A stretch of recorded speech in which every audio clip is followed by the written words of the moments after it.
So I know that this movie has been out for almost 2 weeks, and I know that this review is late, but here it is now.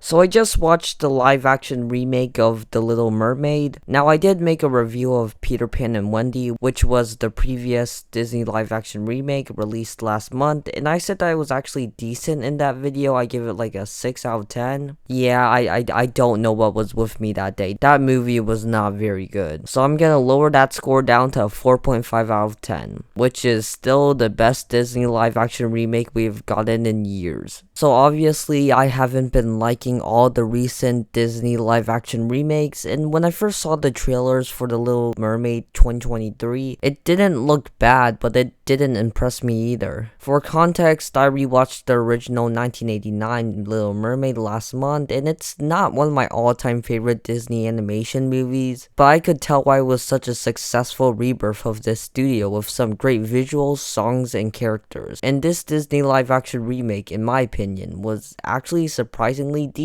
Like, okay, I was biased last time with Peter Pan and Wendy, calling that decent, but I seriously did enjoy this movie. It's not anything amazing, and I do greatly prefer the original, but there are some things here that I really liked. First off, I thought that Halle Bailey was really great in this film, and she definitely carries this movie. She has such a fantastic voice, and her singing feels so full of passion and life. Her acting was also pretty good. In the back half of the film, Ariel loses her voice and she can't talk anymore, but Halle does a great job expressing Ariel's feelings and curiosity with her face and especially her eyes. This performance feels different from the 1989 version, and you can tell that she really was trying her very best and it paid off. She easily has the best performance in the entire film. I also liked some other characters in this film. Sebastian had some funny and solid lines, and Prince Eric felt more fleshed out and like his own character. The whole romance with Ariel and Prince Eric felt more developed, and you can feel their chemistry. It's one of the things that this remake does better than the original. There are also some pretty well directed and intense sequences that I actually didn't expect. The directing and cinematography is pretty solid throughout this movie, and of course the songs really are the highlight of this movie. The original songs from the 1989 version are reimagined pretty well in this. Part of Your World is probably my favorite. It's just really cinematic and shot very well, and with a great performance by Halle Bailey. Under the Sea was very lively and fun, and Kiss the Girl was also really colorful. They also added some songs that I liked. There's this scene where Ariel gets transported into the castle and she's about to meet Prince Eric, so she sings inside of her head about how excited she is, and the song was pretty magical,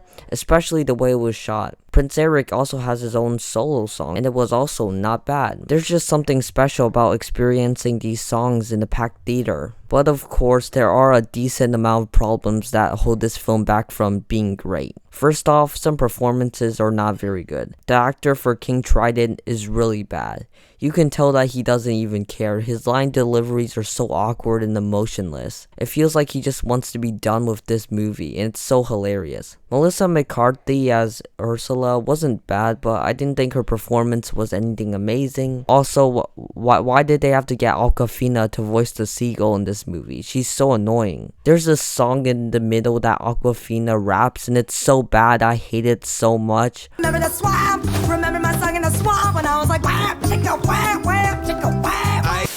Another problem I have with this film is that it's just way too long. Like, adding 15 minutes to flesh out the romance more would have been fine, but they add like 40 minutes of runtime into this remake, and I have no idea why. Some scenes go on for way too long, and I'm sometimes tapping my foot waiting for something to finally happen. The underwater effects are also not very good.